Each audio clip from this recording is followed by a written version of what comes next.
ضروری نہیں جو دکھائی دے وہی حقیقت بھی ہو. محبت تو کی ہے جو تمہیں نبھانی نہیں آئی. نادیہ، کیا آپ نے کبھی کسی سے محبت کی ہے؟ اس جنت کو اپنی محبت سے اور خوبصورت بنانا ہے. اور اتنی جرت تم اس حد تک چلی جاؤ گی؟ تم نے ابھی میری حد دیکھی کہاں ہے؟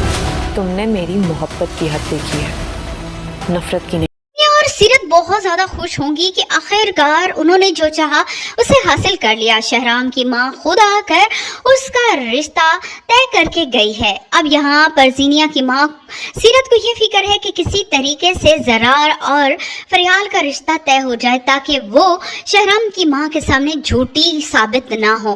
اس سلسلے میں وہ پوری کوشش کرے گی اور آخرکار فریال کی ماں کو منانے میں کامیاب بھی ہو جائے گی. زینیا اور زرار کی شادی وہ ایک ساتھ کرنا چاہے گی، لیکن زینیا کو یہ کبھی منظور نہیں کہ فریال بھابھی بن کر ان کے گھر پر آئے.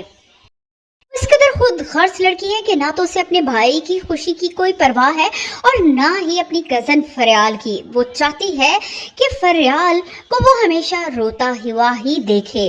اسی لیے جیسے ہی شادی کا دن آئے گا یہاں پر زینیا بہت ہی چالاکی سے کام لیتے ہوئے فریال پر چوری اور غبن کا مقدمہ درج کروا دے گی. این اس وقت جب کہ فریال کی بارات آنے والی ہوگی پولیس وہاں پہنچ جائے گی. شہرام کو اندازہ نہیں تھا کہ زینیا اس طرح بھی کر سکتی ہے. وہ فریال کو ایک اچھی لڑکی سمجھتا ہے اور جانتا ہے کہ فریال ایسا بالکل بھی نہیں کر سکتی. زینیا نے بھلے ہی شہرام کے دل میں اپنی محبت پیدا کر لی ہو مگر کبھی بھی وہ فریال کے لیے اس کے دل میں نفرت پیدا نہیں کر سکے گی. جیسے ہی بارات والے دن پولیس فریال کو گرفتار کرنے آئے گی شہرام اور اس کی ماں کی بھی آنکھیں کھل جائیں گی. نہ تو زینیا کی شادی شہرام سے ہوگی اور یہاں پر زرار کا رشتہ تو وہ لوگ توڑ ہی دیں گے. قسمت یہاں پر فریال پر مہربان ہوگی.